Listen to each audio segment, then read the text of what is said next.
सहयोगी राहुल बड़ी जानकारी देखिए बिहार में किसकी बहार और इस वक्त की बड़ी खबर एलजेपी आरवी से जुड़ी हुई बता रहे हैं, जहां पर आज पार्लियामेंट्री बोर्ड की बैठक होगी और प्रत्याशियों के नाम पर मुहर लग जाएगी। लेकिन न्यूज 18 के पास कुछ संभावित लिस्ट, संभावित सीटें एलजेपी आरवी की हमारे पास है, वो एक एक करके हम बताने जा रहे हैं। तो बता दें कि न्यूज 18 के पास जो संभावित लिस्ट है, सबसे पहली सीट की बात करें, गोविंदगंज से राजू तिवारी चुनावी मैदान में उतर सकते हैं और ये वही गोविंदगंज सीट है जिसके लिए तकरार लगातार देखने को मिल रही थी। गोविंदगंज की सीट की अगर बात करें तो ये बीजेपी की सिटिंग सीट है, लेकिन बीजेपी ने इस बार त्याग किया है चिराग पासवान के लिए। दूसरी सीटों की अगर बात कर ले तो अरवल से सुनील यादव, गायघाट से कोमल सिंह, ओबार से प्रकाश चंद्र, ब्रह्मपुर से हुलास पांडे। ब्रह्मपुर को लेकर भी चिक जारी थी, जो ये सीट अब एलजेपी आरवी के खाते में जाती हुई दिखाई दे रही है। इसके साथ साथ लालगंज से संजय सिंह, सिमरी बख्तियारपुर से संजय सिंह या रितेश रंजय उम्मीदवार हो सकते हैं।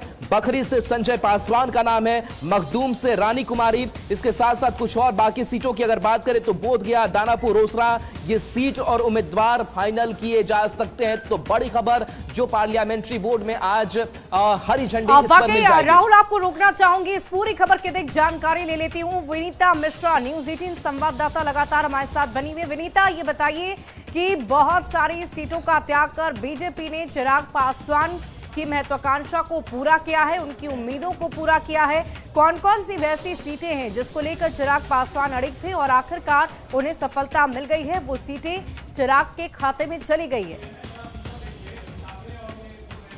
बिल्कुल शुभी, और साफ तौर पर जो सीटों का आंकड़ा है वो दर्शा रहा है कि जिस तरीके से चिराग पासवान कहते हैं कि वो मोदी के हनुमान हैं, शायद उसी की बात रखी गई है और चिराग पासवान अपनी सीटों पर अडिग थे और शायद उनकी बात को एनडीए ने मान लिया है और उनकी जो सीटें हैं वो अब बढ़ी भी है। जो सूत्रों के हवाले से जो खबर आ रही थी कि 22 सीट बीजेपी की तरफ से चिराग पासवान को ऑफर किए गए थे, लेकिन लगातार बातचीत का दौर जारी रहा और वो आंकड़े बढ़े हैं। सूत्रों की माने तो ये आंकड़ा 27 से 29 तक पहुंच सकता है। यानी चिराग पासवान वो लगातार 5 लोकसभा सीट उन्होंने जीती थी, 30 सीटों की मिनिमम वो डिमांड कर रहे थे। ऐसे में लगभग वो आंकड़ा पहुंच सकता है सूत्रों की माने।